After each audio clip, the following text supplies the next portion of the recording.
Hello and welcome to the $1 Million Body Podcast with your host Greg Fearon. And I think for the fifth time, At least. no other guest has had as many visits on the podcast. We have Alicia Reitz, the Angelish Fit, the most amazing human ever. Hey, how are Stop. you? How can I not be amazing after that intro? I mean, that's pretty, I like being a record holder. That doesn't happen very often. Um, I'm so happy to be here. I love that you like reserve the end of the year banger podcast for me. That's like, I'm so honored for that. It's just, we get so fed up with everybody's bullshit. Like End we of have year to have a live. little pressure release valve at the end of the year so that we can come into the new year all fresh and like, yeah, okay, we can bring that bell, ding ding. We can go back in and do what we need to do. You know what I'm It's saying? it's like in so obviously I've been doing a lot of Thai boxing, being in Thailand, and it's like the end of a sparring round. It's like, oh, and then get ready to go again in the fight um Oh my gosh. against. Yeah. And I'm like your corner man, like, I guess that's just regular boxing, but like, Yeah, sponging your face down. Like, you can do this. Let's go. Like, we could, we can you do know, this. We can do we can this. break Jake Paul's jaw. It's Oh yeah, fine. oh, that was beautiful, by the way. That was the most beautiful thing. And then when Mike Tyson then came out and said, well, I could have knocked you out before too, it just shows the fraudulent nature of people like Jake Paul. Yeah. Did I read that outcome was scripted? Yep. We knew it was. Wow. That's why we were We like, did. yeah, when the agent, because there was a time when Mike Tyson had his fist right here and he would have knocked him out and he almost like got the signal to not, and it was just like painful. Wow. It See, was I didn't painful. watch the fight. I didn't Yeah. watch the fight, but yeah, I go to bed early, but it was really nice to wake up and see that like Jake Paul and Andrew Tate both got their asses handed to them within a 48-hour period. It was like the world is healing. It was really ironic, actually. There's another guy who's more based in the UK, he's called Tommy Robinson. Okay. Um, he's a racist little gobshite, but he was getting his ass handed to him at that event at Andrew Tate. So what happened? He came to do an interview and he's very anti-Muslim. But the fight was in Dubai. So this boxer went up to him and said, "Why are you in a country full of Muslims if you hate them so much?" And literally scared the life out of him. It was brilliant. So like for us, it was like a three-peat. It was like beautiful to watch. It was beautiful to watch. Yeah, So what a weekend. yeah, it's That's great weekend. amazing. Great Yeah. weekend. Yeah. All Christmas right. came early. For Yeah. But Yeah, you know now, what? I'm gonna do a little cheers, do a little toast to all of that with my Coke Zero that is apparently gonna kill me. So oh dear. cheers. Sounds like shots fired. Cheers. Mm. Well, So it's 8 p.m. where I am and it's 8 a.m. where you are. So I, I'm doing a toast with my Coke Zero. You're doing a toast with your coffee. yep. I just saw, you know who Jeff Nippert is. Yes, I do indeed. Yes. I don't know if you saw his latest post. He went into, I absolutely love this guy. He's so well researched. My favorite science-based lifter. Hmm. I know a lot of people don't care for science-based lifters. I'm kind of a fan of science, so I love it. And he just did a post you can check out that basically you would have to drink an entire bathtub or more of zero pop in a day to like every day to even get close to The threshold um of danger. Yeah, I saw it. yes. Yes. Yeah. And I was just like, there's another Christmas present for me because I there is nothing like a crispy diet or crispy Coke Zero for this girl. Yeah. Oh, we have a drink here in Thailand. It's called Singha. Normally they do beer, but they also do these flavored drinks, and they're beautiful. And Mm. ingredients always like, don't drink too many of them. And I'm like, I've had two. Calm down. Do they have sugar or they're just There's zero. There's zero sugar oh there. they're zero. Yeah, there's zero. So it's the same thing. It's just laugh. It's just funny. It's funny. Like whenever I tell my clients that is like when I the first couple times I go through their food logs and I see regular pop, or what people call full fat pop, which is weird because there's no fat in pop, it's just sugar, but they call it full fat pop for some reason, or full fat soda. In Canada, we call it pop. In the Yeah. States, they call it soda. What do you guys call it, pop or soda? It depends. If you're in London, it's just a drink. But if you're in the A drink. Midlands, like my son, they call it pop. It's really They weird. call it pop. Yeah, it's really Okay, weird. The middle of England are that's weird cool. people. Yeah, yeah, yeah. But like it is such a effortless swap for people that Hmm. are trying to um, eat better, get the most out of their calories. Like it's it's such an easy thing, and they taste so good now. Um, it's really something. I don't know if we talked about this last time. They did a study with two groups where they did a water group and a zero pop group, Yep.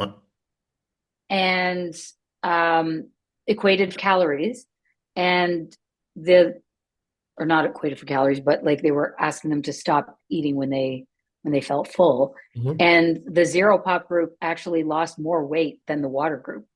Interesting. And they think it was because the satisfaction of the taste of the zero pop Hmm. kind of made them feel I'm good. I don't need to eat anymore. Where water obviously just tastes like water, and you're just like, well, I can eat more because it's just water. Hmm. But yeah, so the zero pop group actually lost more weight than the water group. So it's a very powerful, effective, easy swap, and that's why the grifters don't like it. Because it means that they can't do their nervous system dysregulation, their cortisol detox, their metabolic reset. What's the other one I heard the other day? Like, there's literally a list of if you and I'm finding this more so on threads, but obviously I know you prefer Instagram, but it's the same everywhere, right? It's the same buzzwords. And you can also see how they've written these posts with ChatGPT, right? Because it's always it's not X, it's Y. You're With like, an M dash. yep, yep.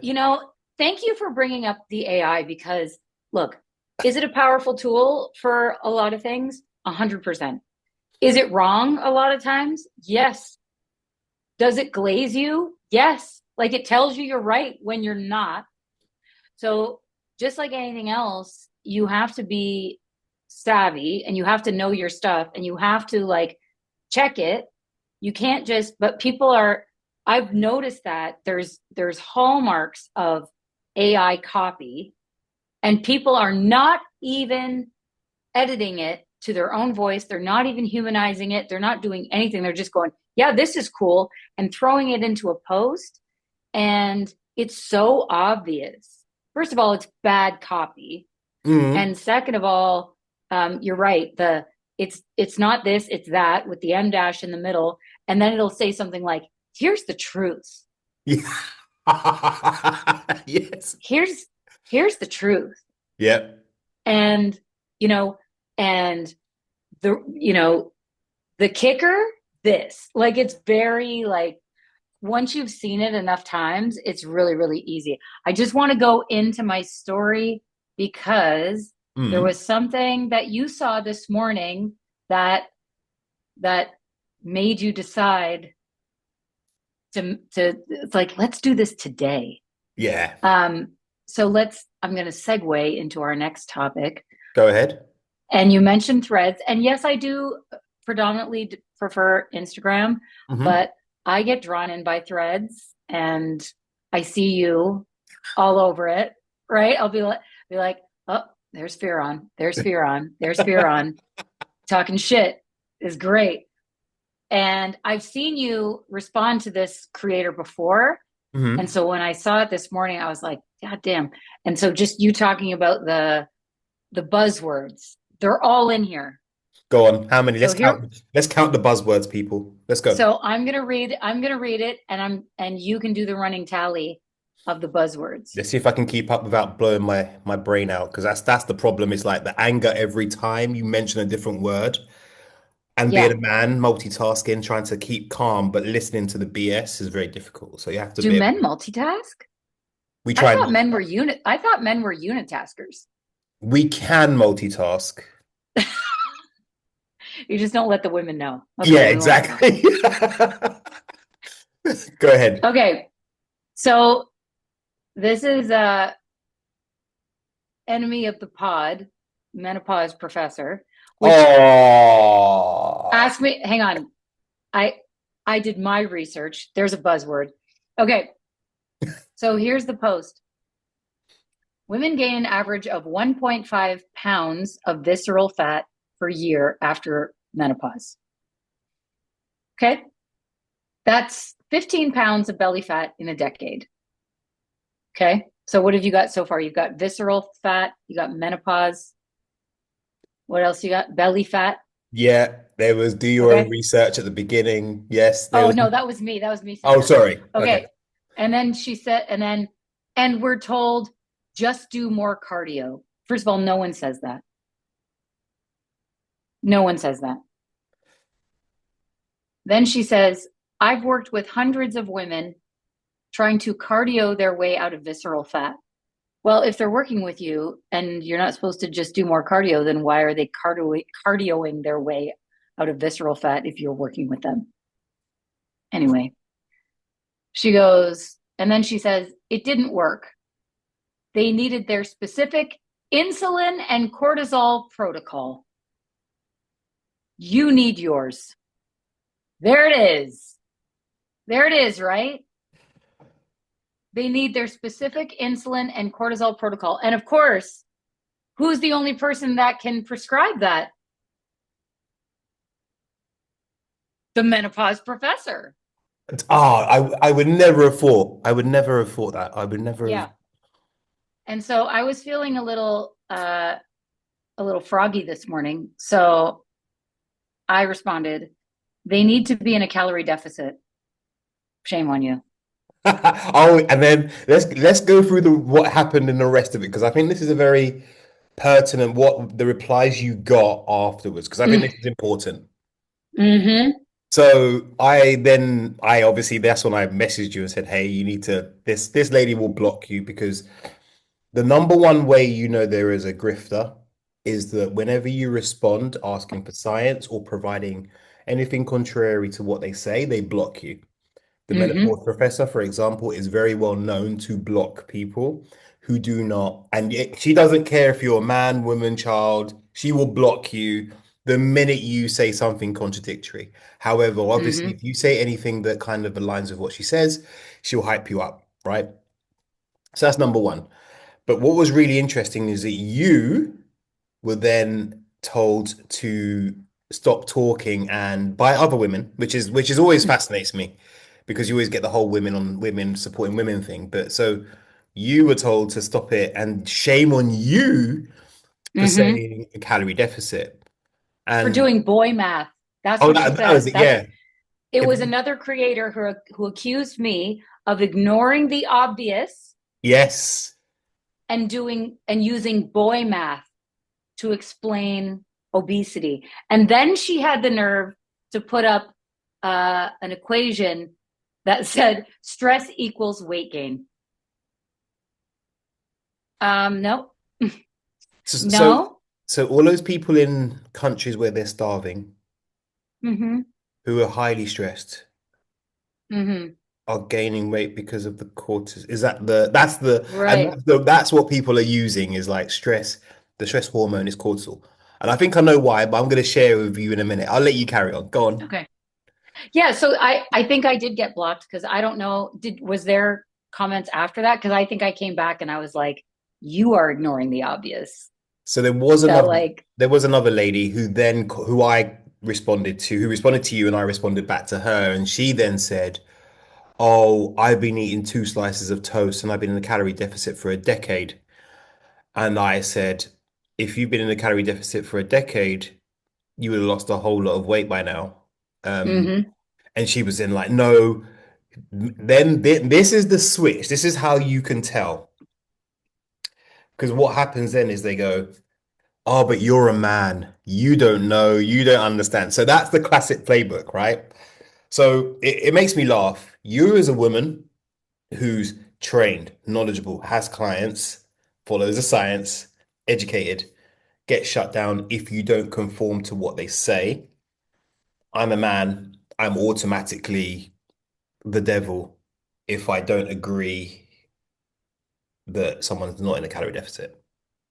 Well, and the thing is, yeah, it doesn't make sense because I, as a woman, a midlife woman with a degree who is training clients in midlife and getting results for them, I'm doing boy math. So it was like she found a way to like call me a man, like, well, you're not a man, but you're just as bad as one by oversimplifying. And, everybody knows that like stress equals weight gain. And it's like, and then to disqualify your experience and education and background, like, and getting results for clients because you're a man, like that reminds me of the Stacey Sims narrative where men and women are different. And yes, they are, but not when it comes to thermodynamics and physics. Do and as someone who's gone through the menopause transition, Mhm. does estrogen dropping change where extra fat is distributed? Yes, it does tend to settle in your middle where it didn't before. However, you can't you can't make it out of nothing. Nope. These women want to tell women that just that visceral fat just spontaneously appears on their abdomens because they're in menopause. Nope, that's not how it works. Let me breathe. Let me breathe. I have to breathe for a second. And this is the thing, like nobody, but these same people don't want to talk about alcohol. They don't want to talk about sleep. They don't want to talk about they're getting 850 steps in a day. Like they don't want to talk about any of that. It's cortisol, it's insulin, it's you know, it's and so I think it's really, really interesting how they almost had to make me into a man in order to disqualify what I was saying. And then they can just disqualify what you say outright because I'm you a actually man. are a man. Well, Well, last time you checked, I'm I sure. think so. Let me. Yeah, I mean, I just woke up a while ago. Everything looked like it was in working order. I think I'm curious if I'm blocked because I haven't gone back in. I haven't gone back in. She hasn't blocked you yet? I'm actually surprised she no, hasn't because blocked you yet. oh no, the reason why she hasn't blocked me because my profile got deleted by Instagram. They just took it down, so I had to create a new platform, Oh, new profile. But she blocked me on my previous one and my okay. backup account just because that's what she. So she, And here's the go ahead, go ahead. I was going to say, the funny thing was, so once I decided to sign up for one of her master classes, so this was her segue into selling her program. So I've sent you Hmm. the link, right? When you get a minute and you want to cry a bit, cry or laugh, have a look. I've sent it to you, Is and that the YouTube video that you sent me? yes, I yes, I started watching it before, like prior to this, because I like to be prepared for our conversations, and it made me want to cry. First of all, the first thing I saw was that it was two and a half hours long, and I'm like, how am I going to get that time back in my life? Like I'd rather watch another like Marvel movie, but like I'm like, okay, I can't do this. So I'm scrubbing through a little bit, and I don't know how many people she's talking to, but there's not that many people. What I was and it was like and it was the same, it was literally an explosion of the bullshit that was in the thread that she posted, all about the insulin and the cortisol and blah blah blah blah and and blue you're light at night. And unfortunately, with these people, they will say a couple of things that are based on a kernel of truth. And then there's all kinds of bullshit so that they can sell you their program or their whatever. But like, yeah, sitting up scrolling on your phone at night is shitty for your sleep. Yeah, it's going to keep you awake. Yes. But so don't scroll at night. You don't need to buy a program to put your fucking phone down at night. Like, And I think that's the problem. So there's and for the listeners, like me and Alicia are both geeks on kind of marketing and understanding the psychology of it. So there's a mhm, guy who wrote this kind of manifesto on marketing. He's called Blair Warren. But basically he says something along the lines of people will do anything for someone who supports their dreams, um, throws rocks at their enemies, mhm, justifies their failures, mhm.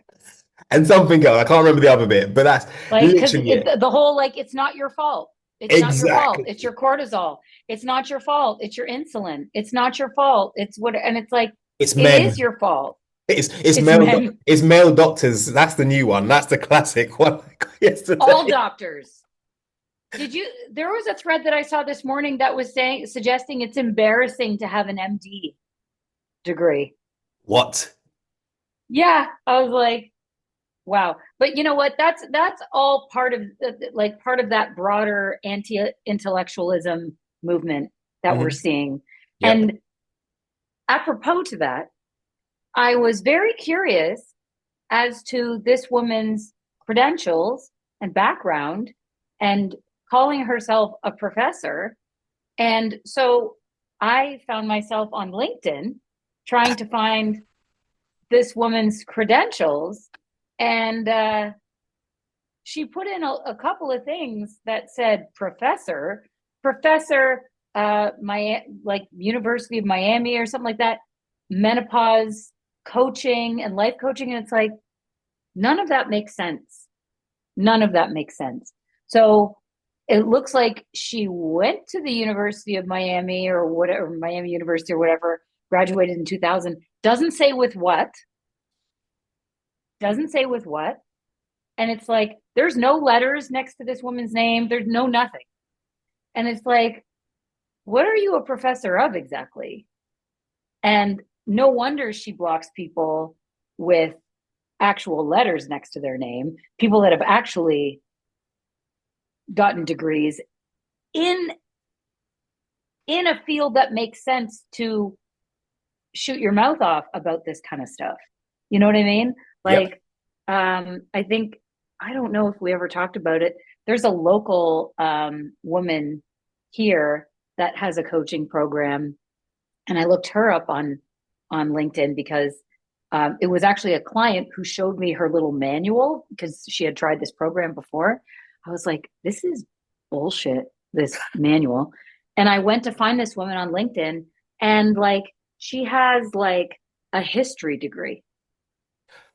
So funny you should say that. The menopause professor has a degree in philosophy, if I remember rightly, because another coach tracked her down and looked through. Oh, Um, yeah, so he looked through. I think it was someone like Fit Adam or someone, one of those kind of controversial ugh. guys. He went and did some digging and found that she was had a degree in philosophy. Um, and yeah, this is you mentioned it a minute ago. This anti-intellectualism. This whole thing goes back to I think I remember there's actually a bit of like a scientific study on this about hormone balancing. So Okay. they did a paper and they kind of talked about how hormone balancing was more like this whole self-help thing because a lot of women felt, that they weren't being looked after by general medicine, by the Western type medicine. So what happened was the self-help industry came out with balance your hormones as the antithesis of general, Western medicine. And a lot of it stems from that because, if you go to the doctor and the doctor doesn't agree with you on what you believe is actually wrong, then Mm-hmm. immediately that's now the enemy. So now I can come in and be like, hey, your doctor was wrong. And if it was a male doctor, even worse. And, you know, I can say the reason why it didn't work for you was because, and I can list all the things. Oh, they didn't listen to you. They don't understand hormone balance. They don't give you the tests that I do. The Dutch test or the hair mineral sample test is always the one they use. And you sit there and go, "Oh my God, I feel seen." And I had a conversation with a lady a little while ago on Threads where she complained about people giving advice on weight loss. And I said, these are well-meaning people. But if you put a post up that says, I'm struggling with weight loss, I don't know what's wrong with me, people will try to help. A, because people like the sound of their own voices. But B, there are also people like us who are very helpful and want to give you the science. Like we're giving you away our degree knowledge, years of experience for free in the comments. And she made a very interesting point. She said, oh, I don't really actually want to hear advice. I want to be connected with other people. So then I said, but you know what people are like. Why would you say these things when you know what people are like? You actually know the minute you say I'm struggling with weight loss, or if you struggle with a cat, people are going to offer advice because that's what people are like. So why would you do that? Hmm. Oh, we're here for connection. I want to connect. I was like, that's a load of rubbish because anyone, and you can see it, anyone that validates your experience, you agree with. If someone doesn't validate you, you don't do it. So if you have a weight loss issue and you don't want people to give advice, don't put it in public. No, don't say that you're struggling with weight loss and if you just say, I want to connect with people that are struggling with weight loss. You know, Exactly. if you're struggling too, like let's talk, let's connect. But yeah, if you just say, "Hey, I'm this old, I'm this, this is what I'm trying to do, like I'm struggling." People are going to be like, "Oh, well, have you tried this? Have you tried that?" That's when people put stuff up like that, they assume they're looking for advice. Like there's all kinds of groups on Facebook that are, ISO and like please advise and da da da. Like that's I mean, people are just naturally helpful that way. Or you're right, they just want to be the one where they go, "Oh my God, that's amazing. Thank you. You just solved all my problems." Like, I totally, yeah, I totally get that. But I also think, I mean, you're from the UK, I'm from Canada. We both have universal health care. It's not perfect by any stretch of the imagination. No, it isn't. However, I do find that in the States, that is the only first world country without universal health care. Hmm. It leaves a huge gap for these wellness grifters to step in and and listen. I've heard a lot of stories. I have a lot of women that will message me and say, you know, they'll see my content or whatever, and like I'm 54. I don't I don't hide how old I am. I've gone through menopause. I'm on HRT. I was lucky enough to have a primary care physician where I went to her and said, "These are my issues." Hmm. And she was like, "Here's okay, here's the thing. This is the truth." Um, she said, normally, if she was very honest with me, I'm very lucky to have her. She's amazing.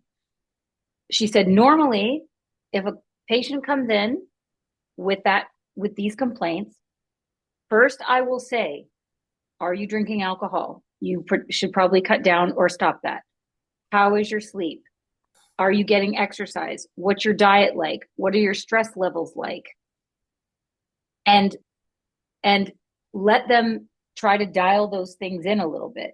If they're still having the same complaints, then okay, now let's look at um, more of a pharmaceutical or a medication solution for that. And she said to me, "Look, you're already doing all those things. You don't drink alcohol, your sleep is good, you train a lot, you eat well, like you already have all those wheels on the road. Let's try this. and see how you feel. And because I had all those things dialed in already, my the change, like the relief and the shift that I felt with that medication was very quick. Like she said, you know what? Like it usually takes a couple of months, whatever. I went from 30 hot flashes a day to 0 in 3 weeks. Is that going to be the same for everybody? No. But I didn't, she wasn't like, well, let's get your hormones tested. No, no, you don't need to get your hormones tested. If you are having symptoms, those symptoms need to be addressed. Period. Period. But you mentioned something that was really, really important. And I think this is the disempowerment of women, especially, I find is really prevalent. You had all the wheels on the road. Mm-hmm. And we have to be honest, a lot of women in the West are not sleeping well, not Mm-mm. training, not doing their cardio, not doing their strength training, not moving enough, not eating a nutrient-rich diet, and actually overeating more than they realize. Mm-hmm. Now, someone is going to tell me I'm misogynistic or something, I'm sure, when they listen back to this, but I don't care. That's the facts. And it's the same for men, actually, as well. There's a lot of men who are not Mm-hmm. doing those Mm-hmm. things.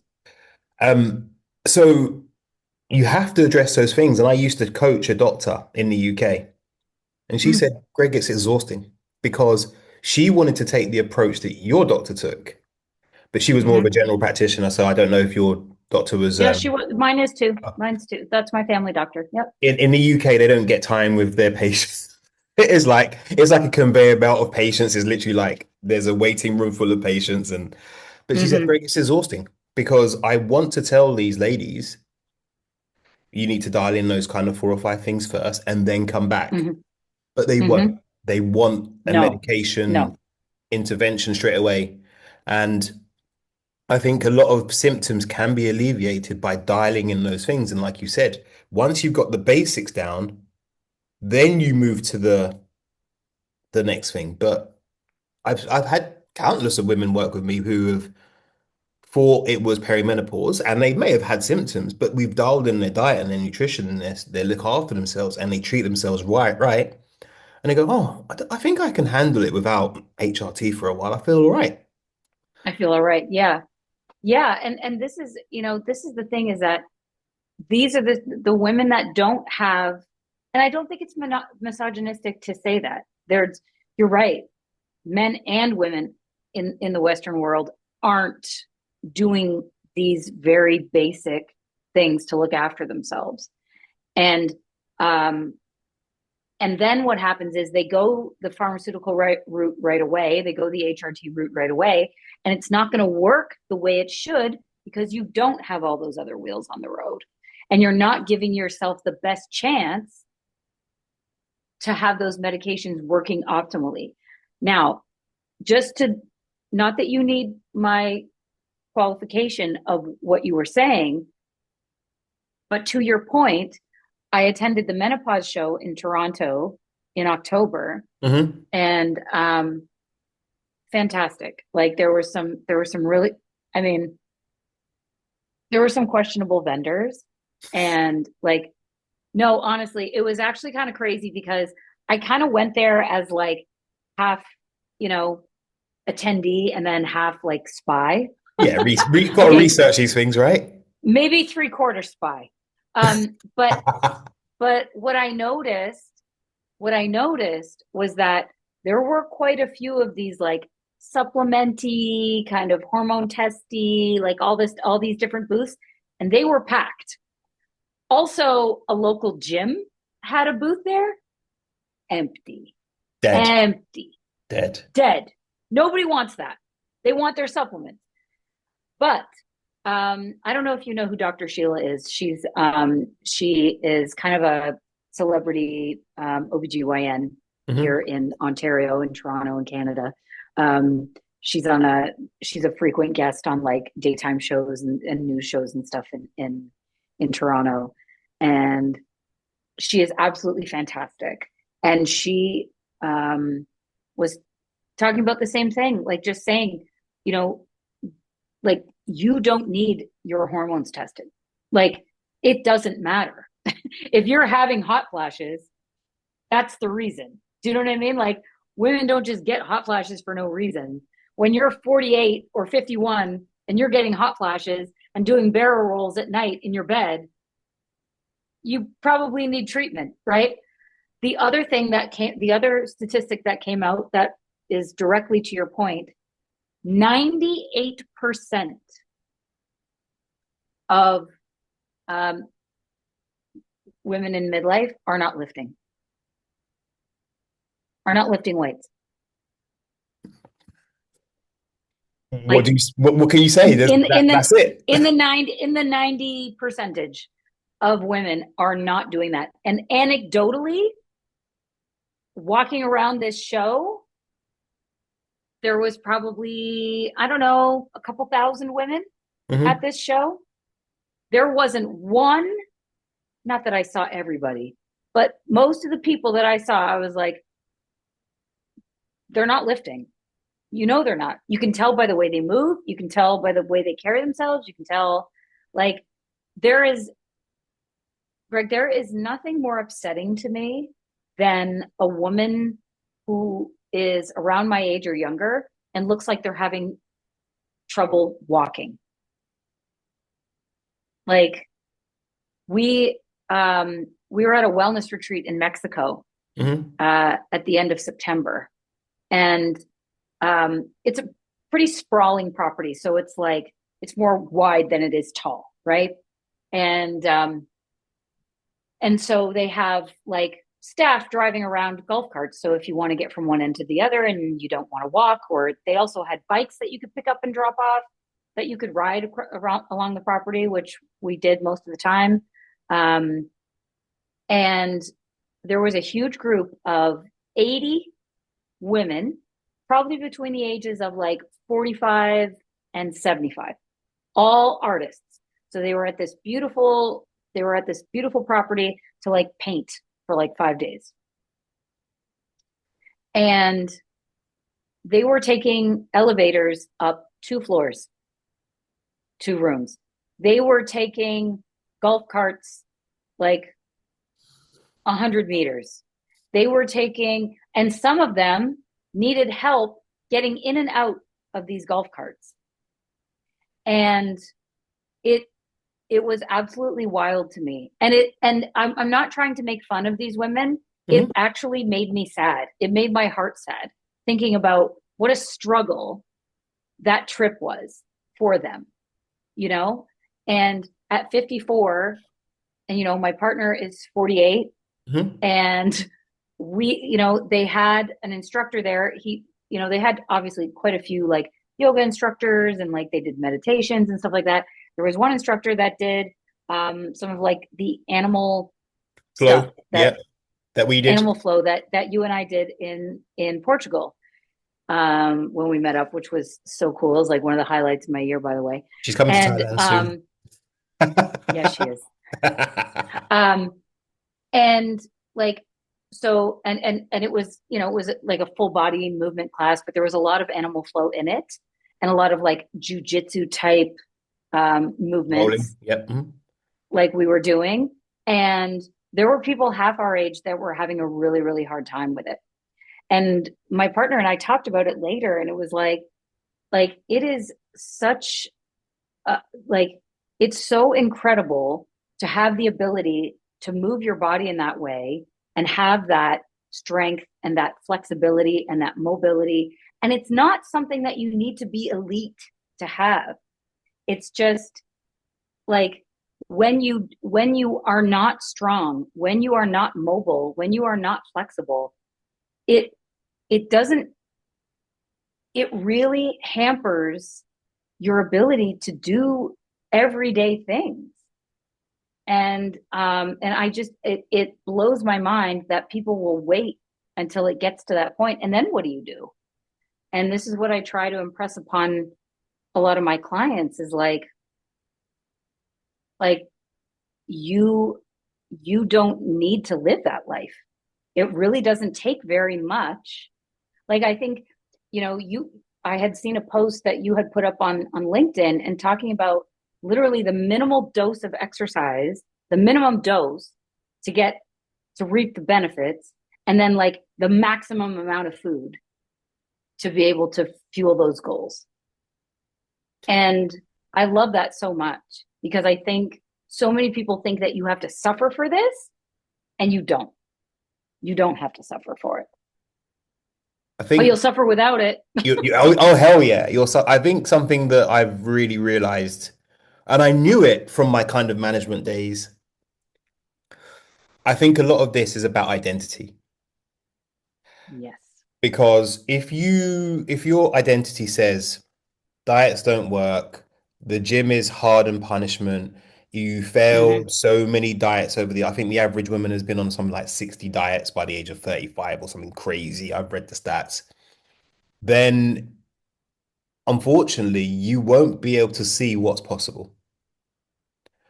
And I think a lot of I think that's going to be maybe one of the biggest shifts I think that will help people is understanding that before you even maybe get in the gym, you have to shift your identity to the person who says, right, this is how I live my life now, and Mm-hmm. these are the results I'm getting. Mm-hmm. In order to be that person that I want to be, this is how I need to live. And there's an exercise I do with clients, I call it superhero identity, where I get them to go deep on really visualizing who is that person they want to be. Like they name them, they give them a name. Like one of my clients calls herself Hyrox Helen now. I love that. And everyone knows her as Hyrox. Like they don't even call her Helen anymore. They Mm. call her Hyrox because she's embodied it. Another one says, I'm the hot body girl, right? Or for the more West Indian people, the hot body gal is Oh what my she's. God, that's what I was hearing inside my head. Stop. I was Yes. like, I Yeah. mean, I'm not far from the Toronto accent, right? Hot Yeah. body gal. There Yeah, you I go. got it. I got it. That's exactly what I heard. Yes. But and do you know what makes it so easy to coach my clients now? Because we do that work early. I spend a couple of weeks getting them to really define it down. I'm like, how do you want to look? How do you want to move? What muscles do you want to see? And then whenever they're struggling, I'm like, okay, talk to me about the identity in which that incident happened. So if they overate one night, I'm like, which identity was that? Oh, Mm. yes.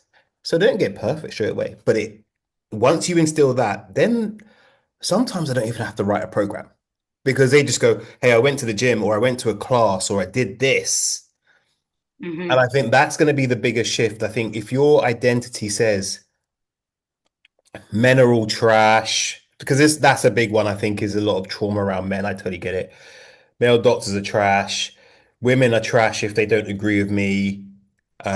I'm weak and I'm special and I need this special whatever to make to fix the thing that you know, the cortisol detox hormonal dysregulation protocol, when you get inside it, it's like eat protein, eat some carbs, cut your junk out, don't drink alcohol, go Or to sleep, down.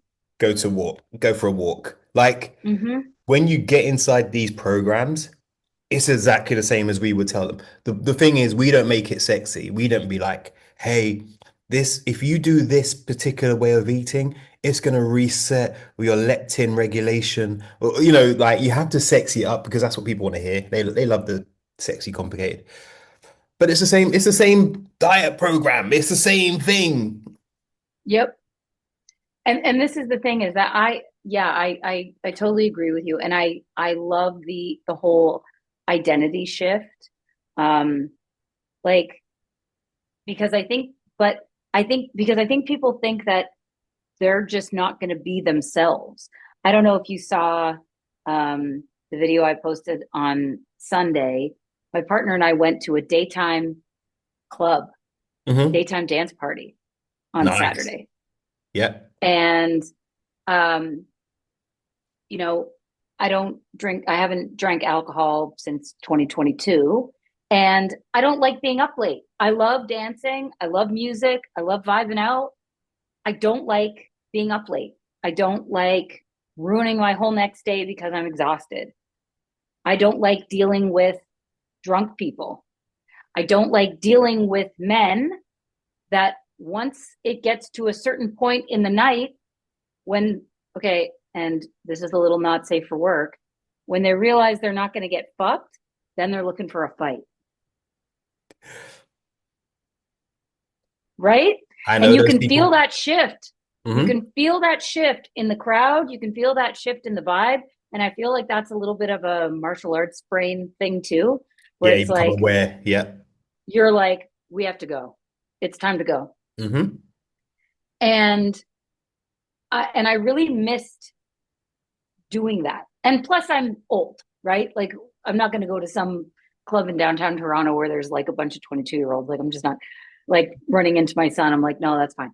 I'm gonna be But honest. You're probably in better shape than most of them. I mean, yeah, You could probably outdance them the whole night. They'll be like, "How is she still going?" Like, well, because how is she still doing that? I Yeah, do exactly. It's Bulgarian like because split I got a squats. good night's sleep the night before. That's why. But thank you for saying that. My partner and I always joke because I'm a couple of years away from my black belt in jiu-jitsu, and he's about the same amount of time away from his purple belt. So we always joke about how we look so innocent and cute, and we're both like lethal, right? Like it's like we feel so safe when we go out together. Like people have no idea that, like, but whatever. But like, you know, to walk out of like the thing started at 11 in the morning. They had local vendors with like, Greg, I had the best jerk chicken Jamaican patty I've ever had in my life with like truffle ranch. So, oh my God, dude, it was insane. But this is what I'm saying. Like, and then they had this pizza place. They also came in, they brought a portable oven, 900 degrees. So they were making pizza from scratch, fresh, and like 2 minutes in this 900-degree oven. It was Nice. amazing. But like daytime, like beautiful light, like great music, nothing but good vibes, coffee, food. You could get a drink if you wanted, but it didn't seem like a lot of people were doing that. Um, and we walked out of there at 2:30 in the afternoon. And the difference between walking out at 2:30 p.m. and walking out of a club at 2:30 a.m. is like life changing. Yep. And then it's like, all right, well, let's go home and have turkey leftovers and still in bed before 10. It was glorious. Hell of a way to get your steps in, too, by the way. Yeah. Hell of a way to Awesome. get your steps in. I I got love like being like this. 16,000 steps in that day.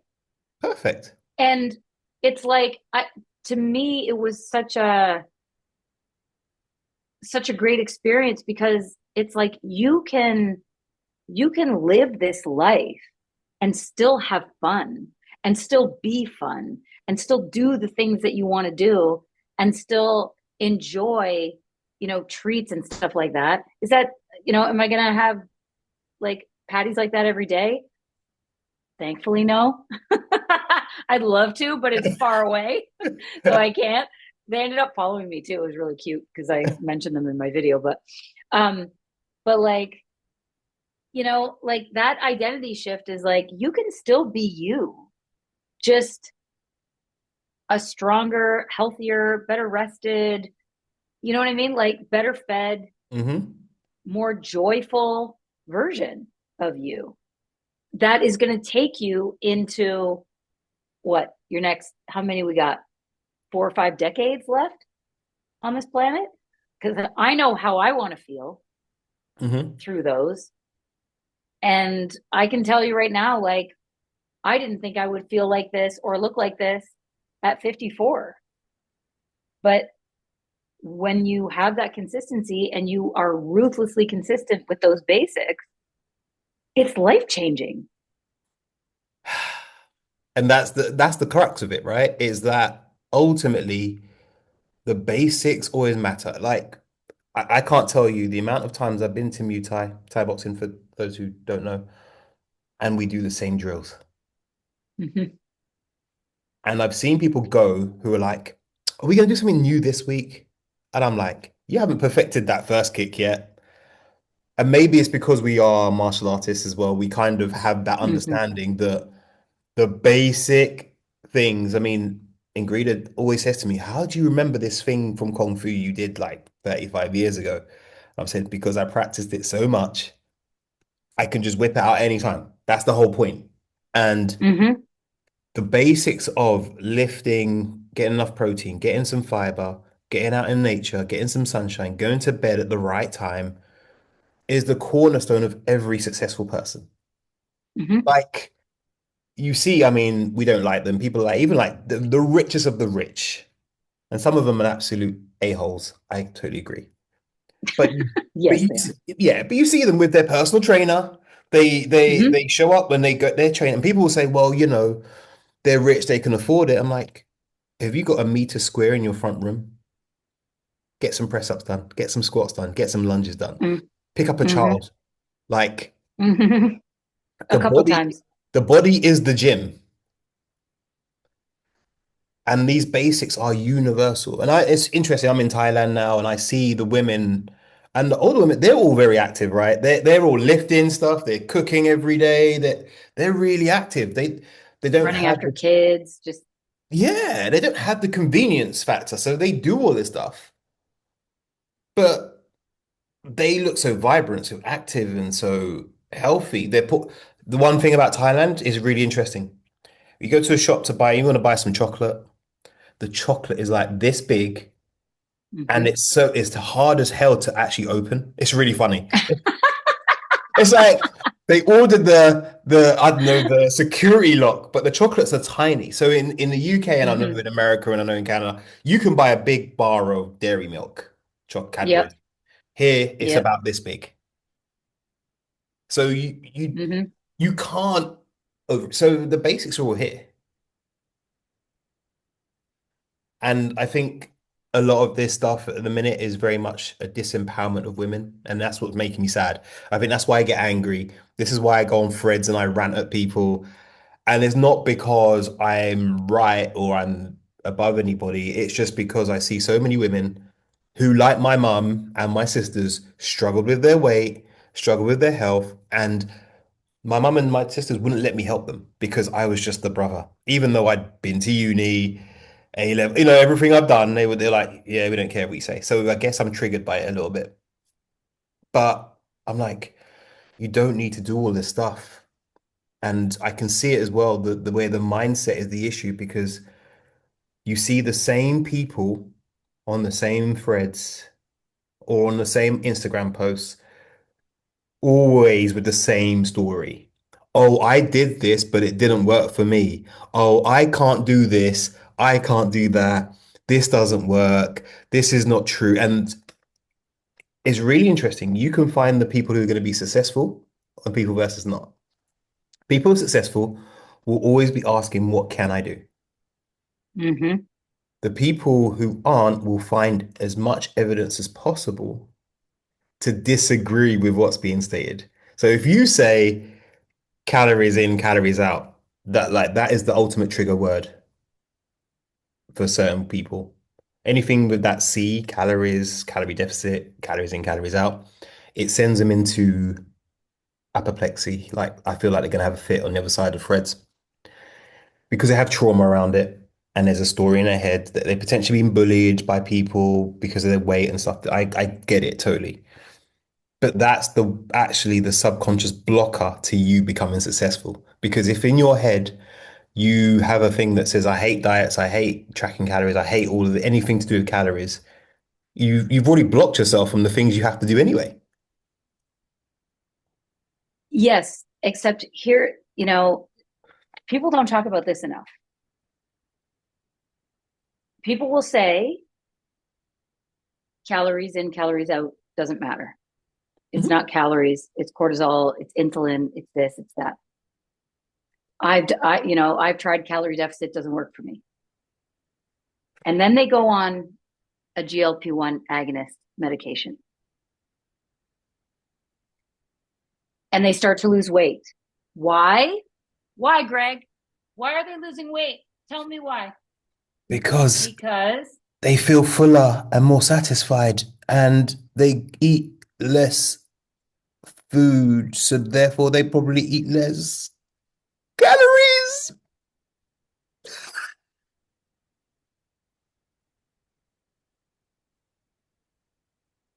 That's the So mic drop. don't like stop. Don't tell me that a calorie deficit doesn't work for you because then you go on a GLP-1 like Ozempic or Wegovy or Mounjaro and you start to lose weight because you're eating less food. Ma'am. But but this is the rebuttal to this. This is the I've seen this rebuttal. Yeah, but it doesn't just stop appetite. It also does stuff to your metabolism and da da da da. And I'm like, what? It's like almost anything not to actually agree with calories in, calories out, calories out. That's the mindset. So they'll be like, yes, but the medicines do so much more. And as you can see, they're doing so much for this and this and this and this. And I'm like, but Really, like what? they'll talk Explain about it to me. what was the one that this woman, it helps reset your glucagon, your insulin and stuff. I'm like, yeah, that's all part of metabolism. Like And it's that's part of part of appetite calories in, calories regulation. out. Pardon? Appetite regulation But they don't. and satiety signals. But if you mention that, that sends them into. But it's not about that. It's something else because they want to have something special. This is the thing. The identity that they hold is that they are the exception to the normal rules of metabolism because for so long they've tried to lose weight. So therefore, if you say the GLP put you into a calorie deficit, they'll go crazy and they'll find a gazillion other things to tell you what it does. And then I love Dr. Spencer Nadolsky. Yeah, he's great. And I just copy the post that he wrote, which says, if you want to lose weight without GLP, it's a calorie deficit. If you want to lose weight with the GLP, it's a calorie deficit. Like, I've got a client, she's dropped 85 pounds now. She was on Monjaro, she's now on Wegovy. She stopped losing weight at one point. Why? Hmm. Because her work got really busy. She got really stressed with some big decisions. I had to coach her through the decisions before I could get her Hmm. back on track of her diet. Then she started to lose weight again. It wasn't that the GLP did this magical thing. It actually stopped working because she was eating too much. Hmm. Simple as that. Because sometimes, and this is what they're seeing with some patients, is that their their brains and their bodies will override the medication, and that's something that that was see what I did there. This is my GLP-1 Yep. topic. See how I just rolled you You right in segue there.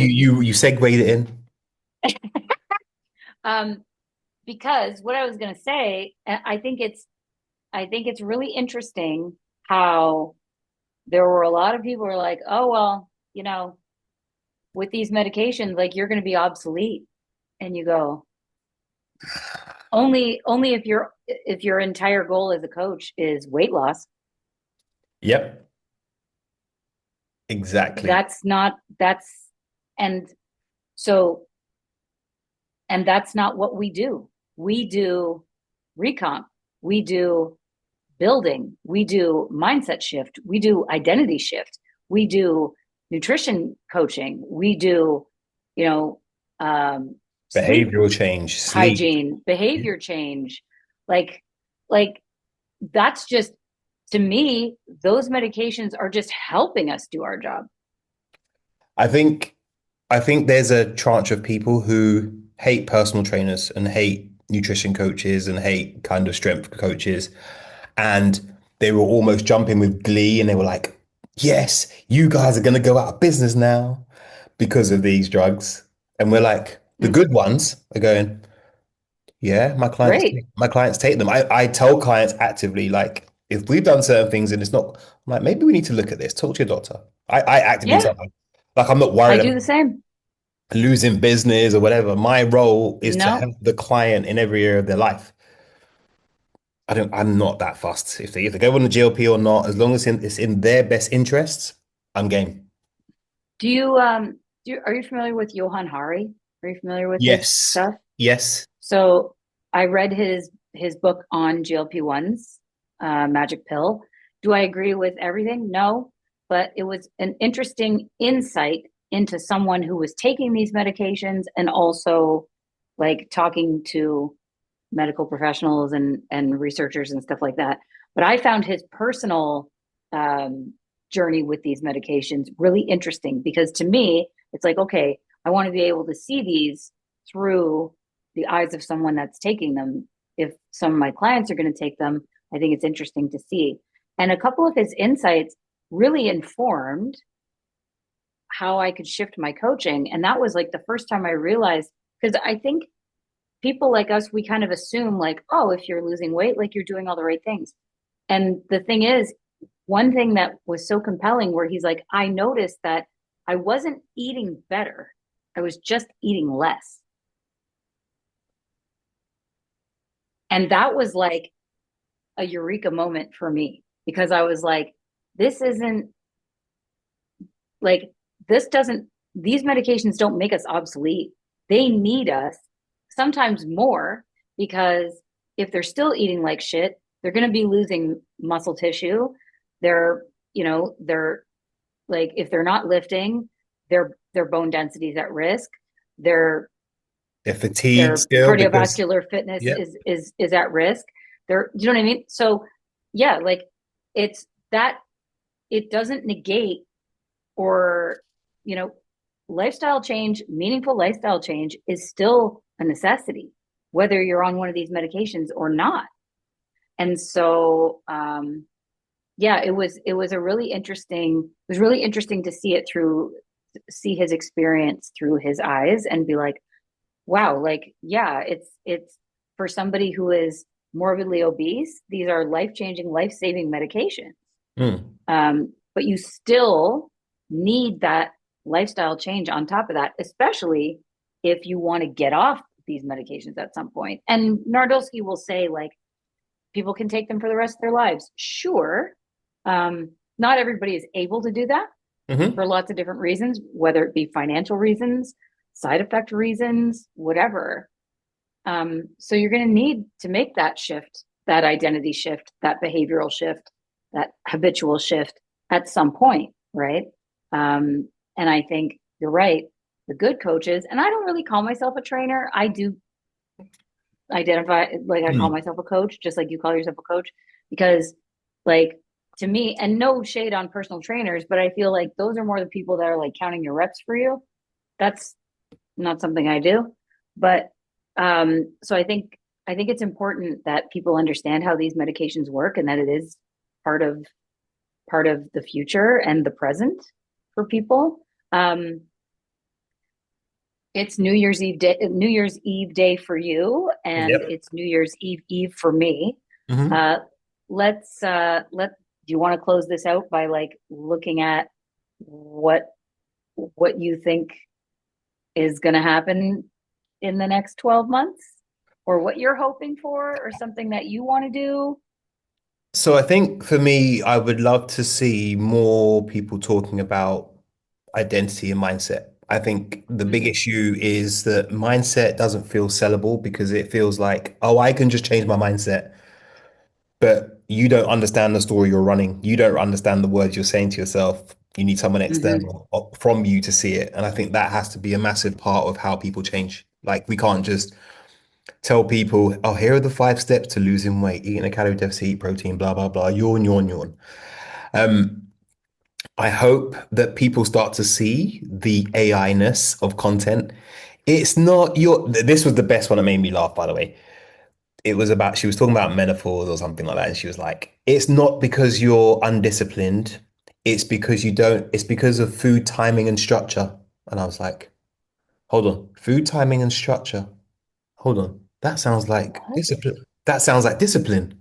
So literally people are just changing the synonym Mm-hmm. because they're scared of saying the discipline word because a lot of women will associate discipline with really low calorie diets and loads of cardio and all that Mm-hmm. stuff. And I'm like, why don't we just tell White women? knuckling. Yeah, that's exactly the line they use in all the marketing. And I'm like, can we not just tell women that actually having structure and discipline can be very modest and neutral? Like it's just consistency. Like we need to stop Mm-hmm. scaring women. Women are not um like fragile flowers. Like you guys are tough as hell.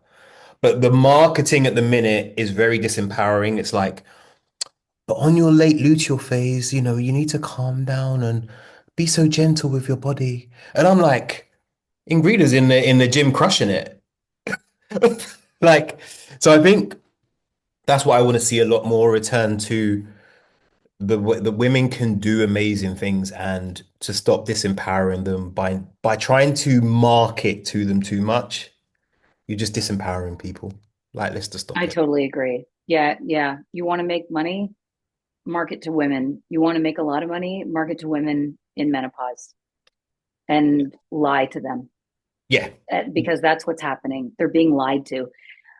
We like spit out babies and can like sit for 8 hours in a tattoo chair, and we can't do. They're saying that like during your luteal phase you can't go and lift weights for 45 minutes. Like, Well, stop. it's Stop it. the whole cycle syncing thing, It's bullshit. which we know has been debunked about a gazillion times, but it's still Yes, it sold. has. And again, it's like cycle syncing is just auto regulation. It's just going, hey, here's the client. What's their levels of energy like? Yeah. Let's adjust what you do today based on your and how you feel. Like it's not. Yep. No, you got cycle And syncing, and you're a man. You don't understand. Remember because that's the marketing spin, right? I'm a that man, is the marketing spin. And so it's divisive. It's divisive. And it's mhm. and it's and it's harmful because it reinforces that distrust of men, that men don't really want women to be strong. And there are men out there who are like, it's masculine, whatever, whatever. And it's like, I don't know. I like you can go through my content on Instagram. There's a lot of adjectives you could use. I don't think masculine is one of them. Hell no. Um, so Yeah. um, so yeah, I would like to see a little bit more truth and sort of the demise of the fitness influencer, because a lot of them are just using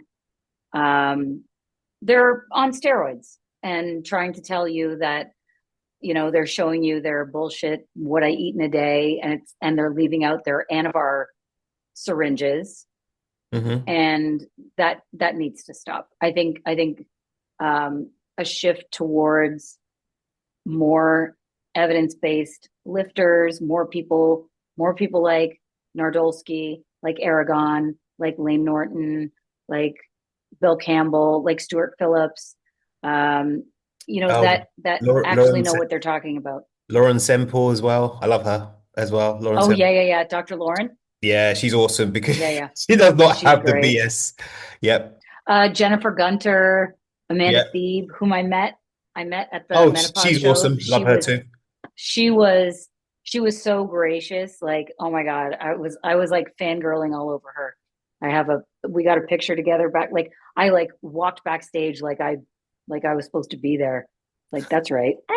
You just Yeah, strutted in, didn't you? Just strut in like you own I the place. did. I was like, Yeah. try and stop me. Like, whatever. Like, I'm yeah. Anyway, so yeah, I let's let's go in hopeful for 2026. I think it's pretty much evidence-based coaches assemble is what the message is. Yeah, I love that. We have to Please assemble watch and Anchorman. Please watch Anchorman. I like how you brought that around full circle. I have to watch Chef's Avengers kiss. Endgame first before that. So I have to do a You little. haven't seen that yet? Oh no, I've watched it about 20 times. Come on, Oh, I'm okay, the okay. biggest Marvel geek in the world. Like part of my program is the superhero identity. Come on.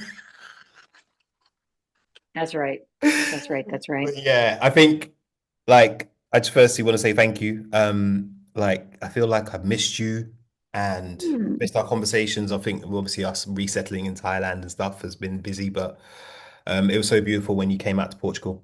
Um, Yeah, it was a great really, day. really, really, we loved it, and just riffing in the back of the car as a We podcast. literally did a we literally did a podcast in the car while it was raining outside. We couldn't do anything else. Oh, Yeah. brilliant! And Ingrida was such a trooper for that. Like, she was, Yeah. And it's so funny because obviously, Ingrida's, yeah, same age as you. And she's like, the one thing I guess I want to leave the listeners on is this, my partner is in her mid 50s. She's lifting, she's training. And she even says herself that sometimes she doesn't believe the things that I tell her because there's so much conditioning over the years of all of this stuff. And she said something to me the other day. She says, Greg, I really wish I'd met you or Alicia, or there's another lady, Michelle Barnes, who she loves, or JJ, another coach that she loves, earlier. Mm. Because she goes, a lot of these women don't have access to people like you who can Mm. break it down, make it very simple, because the marketing, the myths, they're hard for her to get out of her head. Even now, sometimes she pauses and I'll be like, okay, Alicia did a post on this just the other day. Go listen. Or I'll say, I'll point to someone Mm. else. Hey, I'm just the partner, right? She won't listen to me. Once a week, I become trainer. It's really funny. Um, she hires me for one day for training, but but I'm like, I just go listen to other people. Like, I don't have to be the fountain of all knowledge. I could be wrong. Go. Hmm. Hmm. And I'll say to her, if I don't know the answer, I'm gonna go look it up and I'll whatever. But she says it's the difference because a lot of these people are so confident in what they say and they don't waver. And people go for that confidence over actual expertise. And this is now a rant. Lived experience is a real challenge because that's often used to say that the science doesn't matter. It's a lived experience. Hmm. And I remember saying to someone, okay, so does an oncologist need to have had cancer before you or does my urologist, who is a woman, does she need to grow testicles before she has lived experience and is able to treat me? Like what is that? I don't understand. And I get it, Mm. but that circles back to this is the story you're telling yourself all the time. And until you can get out of that story, you're always going to stay stuck. Yep. 100%. Yeah. If you tell yourself you can't, you're right. If you tell yourself you can, you're right. You know? So, and there's your mindset shift right there. That is You it. That know, is the whole podcast. that's it. That's it. Done. Peace out. Yep. Thank you so much. By the way, there's always Thank one thing that you. we always do at the end of the show. Um, Oh, I haven't done too okay. much of this kind of work in the Okay. gym. I get bored of Okay. bicep work, but Uh-huh. oh, look We'll at the shop. see. Yeah, okay. All right, ready? Let's go. Go on. I wait, I saw a TikTok that was like if you see a gym girl with cap delts, that's somebody she's serious. She's serious. She knows her So we'll stuff. we'll we'll just start with the cap delts and then just one, And two, then, three. Ready? Yeah. Love it. nice. Love it. Love it. Love it. Love it. Happy New Year, my friend. Happy New Year. And for the listeners, this is going to be my last podcast for a while. I'm gonna hold the podcast to concentrate on a few other things. However, I reckon me and Alicia will be back for a couple of episodes this year because I feel like I just want to do like some special ones maybe where we could maybe really dive deep on a specific topic that and make it like an exclusive couple of podcasts. We'll talk about that. But if you love this show, then obviously share it with people. But this will be the last podcast for a little bit. Oh my goodness. Maybe the next one we do together will both be in Thailand. What do you mean maybe? That's see, you got to change that story straight away. Change that story. My You my will be in Thailand. my Vietnamese friend says that Thailand is the gateway drug to Asia. That's what he said. Well, look what it did to us. Like, look what it did to us. Yes, We I know you guys are converted. Yep. we got converted real easy. Yep. The most depressing place is Bangkok Airport Departures Lounge. Mm, It's the most depressing place ever. Like, yeah. So get over here. okay. I'm working on it. I'm working on it. I'm working on it. As long as you're moving, that's the main thing, right? That's the main thing. As long as you're moving forward. That's it. But That's yeah, it. but thank you. That's You it. you are the best guest ever and an awesome Thank friend. you. You're the best And host ever. let's keep up the good work, shall we? Let's fight the good fight. Yeah, 2026, 26. No more grifters. Peace out. See you on the other side.